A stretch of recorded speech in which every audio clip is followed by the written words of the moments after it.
So, and this is basically, like I said in the previous video, this is just an introduction. I'm not going to do a whole bunch of talking right now. I'm just going to let you know that this is a video explaining the disorder that I have, or syndrome that I have. And that's pretty much it.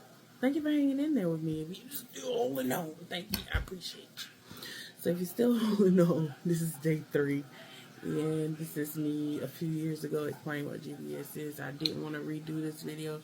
It honestly is a bit of a trigger. So I'm just going to post the video instead of trying to, you know, redo it. So I thank you for being here with me. Here's the video, and I'll see you next time.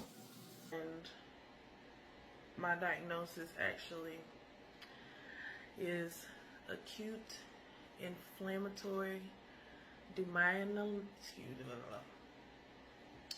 My diagnosis is acute inflammatory demyelinating polyneuropathy. That's a lot of words. A lot of words. And also it translates, if if anybody wants to look it up, get more information on it. It also is referred to as Guillain-Barré, and that's I'm gonna spell it out when I do the post, so you'll know how it's spelled in both of them if you want to go and research. Basically, you know what I'm gonna do? I'm gonna get this handout that I have to explain it better. One second.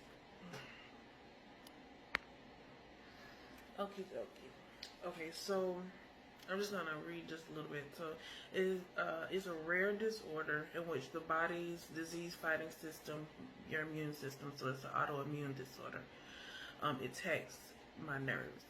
So my body's basically attacking itself.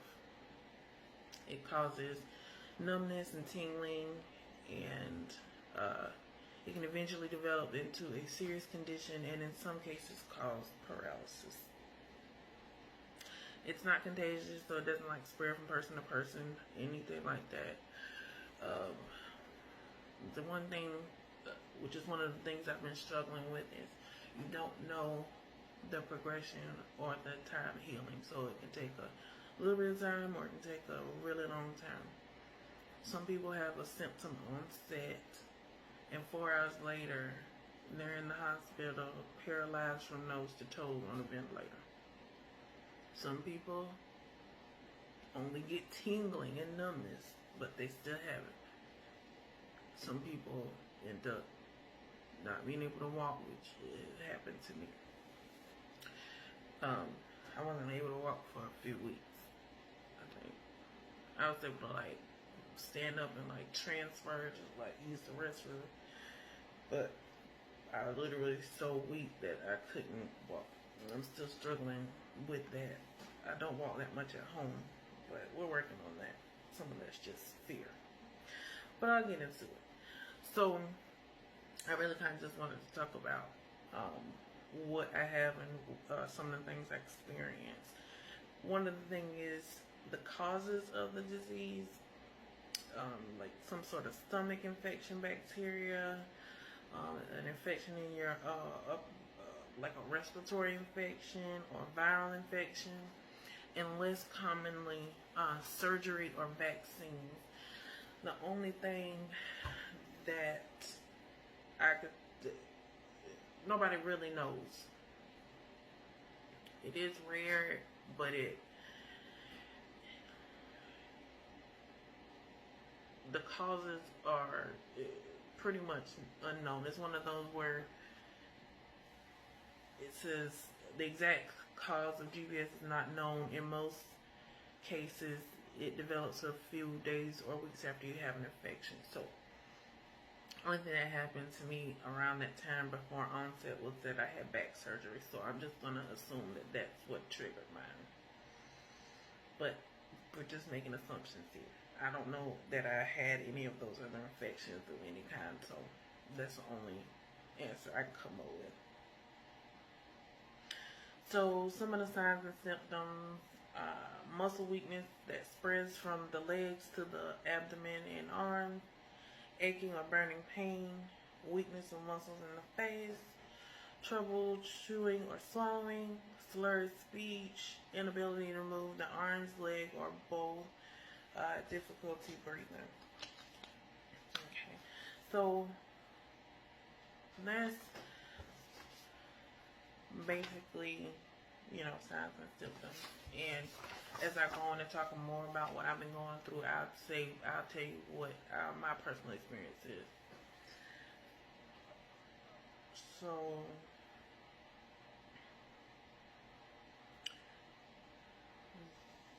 they have some medicines. Some people don't take, after my research, some people don't take any medicine at all. Some people do. I personally do because of the pain level I'm at. Some people don't experience the pain, but I have been affected basically from the neck down. So I'll explain my onset in a different video. But I just wanted to get out there and basically go ahead and just get this diagnosis part out there, because I was scared to share, and I'm like, I really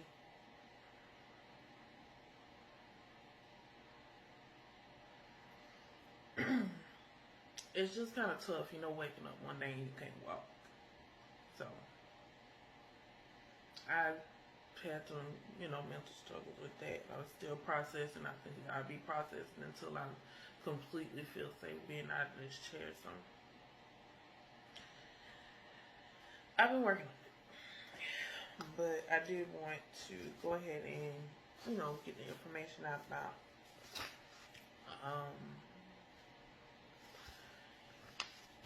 what I have, so everybody would know. Some people have been messaging me and asking, and I promise you I will get to you. I promise you I'm not ignoring you. It just takes me some time to get through the messages sometimes. I have trouble with my hands, fingers, lift stuff, hold stuff, so even sometimes the weight of my phone is just too much. So, and my grip is off. So I have actually taken a lot of footage of the beginning stages where I was at to show my progress, and also I wanted to, which most people do after they're diagnosed with any kind of debilitating disease, is just bring awareness to it and positivity and showing people how they can progress. And I felt called to do it, so I'm doing it. And I feel like, what if somebody is experiencing the same symptoms and everything that I went through, and they have struggled getting a diagnosis like I did? Maybe they can go and get a test and open up a new, avenue, and maybe start getting treatment and help before it gets to something that, like what I had to deal with. So there it is. Guillain-Barré. People pronounce it differently. Some people shorten it to GBS, but it's explained like a turtle disease. You get better slowly but surely. So it's going to take some time. So it's just a lot to wrap your head around too, right? All of a sudden you can't walk, and then poof, it's going to take a long time if you even do. So, but I'm hopeful, and I keep fighting every day and going to physical therapy, occupational therapy. I'll get more into that too. I'll be sharing my videos about, they're kind of, I don't know if I'm going to share them on Facebook. I might just put those on the YouTube, because it involves a lot of me showing like my progress in eating and holding eating utensils. So there's stuff like falling out of my mouth. So there's a lot of stuff. So I don't know if I'm going to post those particular ones. I haven't decided yet, but I will be sharing them somewhere.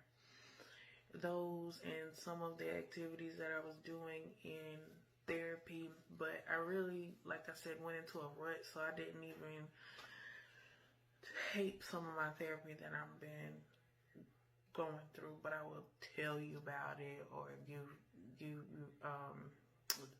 show you here at home with maybe some stuff I can figure out as well, because some people aren't as blessed and they can't afford occupational therapy. They can't afford physical therapy.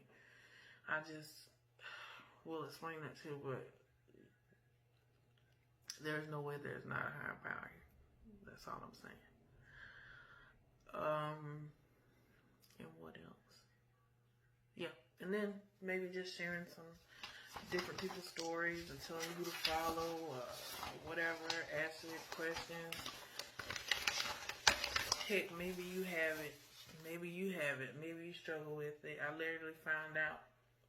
It seemed like I never heard of it before, and then I literally found out of a couple people that I personally knew that had it. And even watching a show that I had watched years ago, I watched with 600 Pound Life, and I was like, oh my gosh, the dude on there had the same thing I had. It's just like one day he just was doing great, losing all his weight and all of that, and one day he just fell, and then boom, it just went down here out the deck. And that's pretty much how it happened to me. But like I said, that'll be a totally different video. So I think this was the scariest part. I thought I was gonna get super emotional, so I did. So basically, here I am. I'm a turtle warrior. So if you got any questions, comments, positive vibes to send my way, please do share so that we can help somebody else get a diagnosis. That's what this page is going to be for. Sharing my story so that people who have a space to talk about it. And also just trying to see if I can help anybody, anywhere.